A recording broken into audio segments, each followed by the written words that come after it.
So guys, finally venye unaona tuko hapa hivi kwa reli, na ukiona hii reli kama kawaida unajua tuko maeneo ya Jafine na huku ni mahali maji iliweza kuvuja, na nataka tuende hadi pale kwa ile tunnel. Kunasemekana kwamba hii reli ndio inapeleka mtu hadi kwa tunnel mahali maji ilikuwa imeholdiwa na ikakuwa ikivunja. So nataka tuteremka hadi kule hivi tuende niwaoneshe venye mambo imekaa.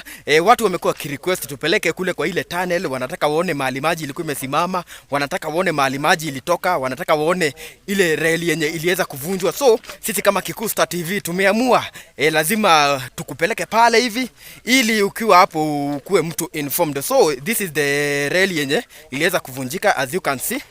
Yeah, this is the reli na saizi tunaelekea kwa tunnel. So make sure umekaa kwa hii video hadi malizike ndio uweze kuona mahali ambapo ile maji ambayo iliwa watu kule Mai Mahiu mahali ilitoka. In fact hata niuoneshe mahali ilipitia. Kumbuka niliuonesha kwa video zingine, niliuonesha venye kule Mai Mahiu kulikuwa kunakaa. So far kunasemekana maji ambayo yalitoka huko juu kwa hii tunnel ambayo iko huku hivi iliua watu almost 100 and something, na bado hadi saizi bado wanaendelea kukua wakitafuta watu. So nataka niwapeleke kule hivi ili kuwa hapo uweze kuona ujione mahali maji iliweza kutoka, niuoneshe hii reli mahali iliweza kukatikia, na in fact niuoneshe hizo escarpments zenye kunasemekana ziko ili mambo iko fresh. Nikukumbushe kama uja like, kama uja subscribe, ni vizuri ukifanya hivyo, ndio wakati naachilia video wewe ukuwa pale unakuwa mtu wa kwanza kuweza kuiona. As you can see, this is the railway ambayo kunasemekana chini yake kulikuwa na tunnel ambayo iliweza kuvunja, na after kuvunja ikaweza kuwa ikipeleka maji hadi kule side za Mai Mahiu. Kumbuka huku ni kwa mlima, so maji ilikuwa na force mingi sana. Tutafika pale hivi nitawaonesha huko kwote so that you can have an understanding ya venye mambo iliweza kutokea. Pelekana na mimi hadi kule kwenye tunnel.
Ino ni reri na komenti kwa ni kuba ya ino kwa dia ni reri ya cia kimote ni na no nje na mera kwa yote gereire na ni tuetu ni mai kama da kugira pa wone mai macio manare na kinya unguke maitho no wega tukarire mai maru makuri irimaini na maumite hukumena wa Kiambu kunumena wa Kiambu mara ikuruka uguo wothe na ungikana na bundiro na kinya revo ya mai hare maragerete ona kuri kianda revo yo no yo irari